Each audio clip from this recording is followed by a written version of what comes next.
Hello everyone, I'm Cesar Sinjani. I'm a student from Department of Nutrition Tadulako University. First of all, I would like to say thank you to all people that watching this video, and I would like to say thank you to my lecturer Ibu Nurul Wadi. Now my review journal is about ethnic variation in nutritional status among preschool children in northern Vietnam with a cross-sectional study. Di jurnal kali ini dia berasal dari International Journal of Environmental Research and Public Health dengan beberapa penulisnya yang ada di bawah sini. Ini penulis-penulis dari jurnal yang akan saya review kali ini. Beban ganda gizi buruk dan obesitas yang terjadi itu dapat menjadi permasalahan yang sangat signifikan di negara-negara yang berkembang. Salah satunya yaitu Vietnam.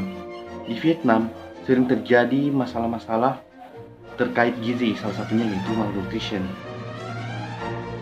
Kematian terbesar pada balita pada tahun 2014 menurut data yang resmi dikeluarkan berdasarkan penelitian bahwa kematian terbesar pada balita disebabkan oleh kekurangan gizi.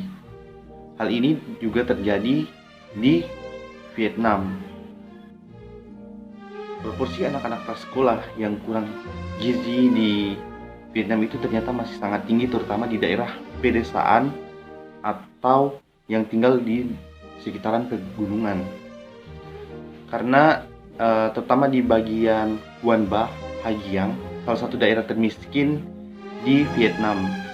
Di sana sangat tinggi permasalahan gizinya, baik dari underweight, stunting, and wasting itu sangat tinggi di sana. Di Vietnam itu sendiri masih tinggi kasus underweight, stunting, dan wasting, terutama pada etnis-etnis yang minoritas. Jadi dalam penelitian ini mereka bertujuan untuk membandingkan indikator utama pada status gizi pada tiga kelompok etnis, yaitu Kin, kelompok etnis Muong, dan Thai, yang dengan menggunakan data WHO sebagai populasi preferensi untuk standarisasi untuk mengklarifikasi perbedaan etnis dalam status gizi di antara anak-anak di bawah 5 tahun atau usia prasekolah. Jadi sampel dikumpulkan dari September hingga bulan Desember tahun 2018 di 7 provinsi di Vietnam Utara dengan sampel mengambil bagian dalam studi cross-sectional berbasis populasi menggunakan cluster sampling dengan ukuran sampel yang dihitung menggunakan EpiInfo, kemudian dengan akurasi sekitar 95% dengan presisi 5%. Jadi secara total jumlah sampel yaitu 16.177 anak pada usia 24 sampai 60 bulan yang terlibat dalam penelitian. Sebagian besarnya terdiri dari anak-anak sekitar 8.568 atau sekitar 53%. Jadi itu jumlah laki-laki yang merupakan sampel terbanyak, yaitu laki-laki dibandingkan perempuan, yaitu sisanya sekitar 47%. Prevalensi berbagai status gizi dalam sampel kami itu dihitung pada kedua jenis kelamin. Prevalensi kekurangan gizi adalah Kin 14,7%, Muong 34,4%, Thai 43,2%. Statistik untuk kelebihan berat badan mengungkapkan 5,5% dari sampel dengan 2,7% Kin, 2,2% Muong, dan 2,8% Thai dalam urutan yang sama. Untuk obesitas 2,8%, 0,8%, dan 0,4%.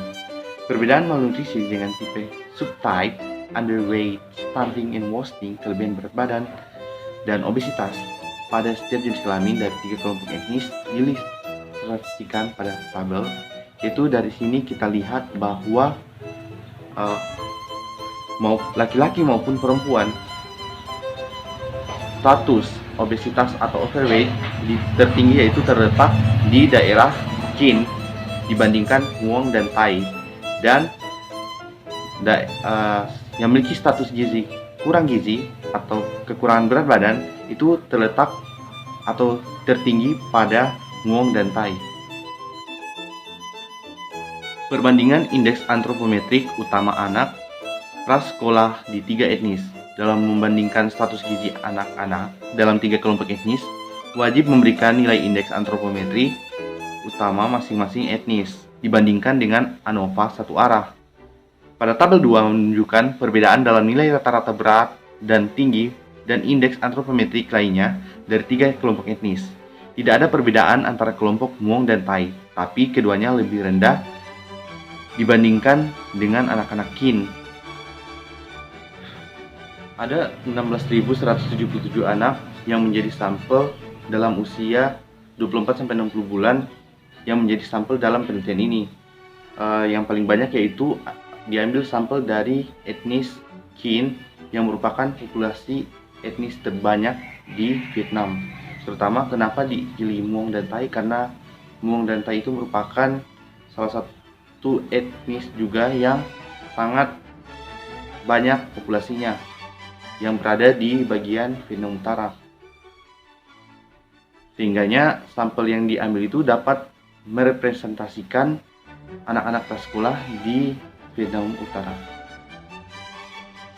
Jurnal ini menunjukkan beban ganda dalam status gizi pada anak-anak Kin dengan proporsi kekurangan gizi pada anak laki-laki yaitu 13,9%, anak perempuan sekitar 15,9%, dan kelebihan gizi pada anak laki-laki 10,3%, anak perempuan 5,9%. Bagi etnis lain, kekurangan gizi itu adalah masalah yang sangat serius yang menjadi masalah utama pada daerah tersebut. Prevalensi gizi buruk jauh lebih tinggi daripada kelebihan gizi. Prevalensi gizi buruk atau kekurangan gizi itu terjadi karena Vietnam dahulunya pernah mengalami sejarah perang yang sangat panjang yang mengakibatkan lebih dari 2 juta anak balita di Vietnam itu mengalami kekurangan gizi. Sehingga data ini akan menjadi fungsi sebagai sumber informasi yang dapat menjadi latar belakang untuk mempromosikan strategi jangka panjang, terutama disediakan untuk anak-anak etnis minoritas untuk meningkatkan status gizi anak secara nasional di Vietnam. Untuk tingginya prevalensi kekurangan gizi, stunting pada anak-anak dari etnis minoritas, penyediaan layanan kesehatan lokal, terus fokus pada pendidikan orang tua, dan anak-anak prasekolah akan mendapatkan manfaat dari makanan-makanan bergizi dari hasil pendidikan yang telah diberikan kepada orang tua mereka sebagai sumber makanan lokal dan susu formula untuk meningkatkan kondisi mereka yang kurus atau kerdil. Jadi administrator dari pendidikan ini harus mendorong orang tua untuk berpartisipasi dalam program gizi sekolah untuk secara bertahap dapat meningkatkan indeks antropometri pada anak. Jadi dalam penelitian ini penulis sudah mengevaluasi status gizi dari anak-anak minoritas seperti Muong dan Tai dengan anak-anak yang mayoritas seperti Kin, anak-anak etnis Kin. Sehingganya dalam sini peneliti masih banyak kekurangan dalam penelitian ini, terutama bagaimana untuk mengetahui hubungan antara lingkungan sosial dengan status gizi pada anak. Itu harus dibutuhkan penelitian lebih lanjut. Jadi kesimpulan dari jurnal kali ini yaitu gizi buruk dan stunting itu merupakan masalah-masalah yang serius yang dihadapi oleh negara-negara berkembang seperti Vietnam. Nah, kekurangan gizi sangat serius terjadi pada etnis minoritas seperti Muong dan Tai. Kemudian kelebihan berat badan atau obesitas dimiliki oleh etnis Kin itu yang paling banyak karena disebabkan oleh ekonomi mereka yang stabil. Jadi langkah-langkah positif diminta untuk membantu mengolah dan meningkatkan pemberian asupan nutrisi kepada anak sehingga anak-anak prasekolah di Kin dan etnis minor seperti Muong dan Tai itu dapat diatasi sehingga dapat memastikan dan memperbaiki kualitas gizi di negara Vietnam tersebut. Demikian review jurnal saya pada hari ini. Ucapkan terima kasih. Assalamualaikum warahmatullahi wabarakatuh.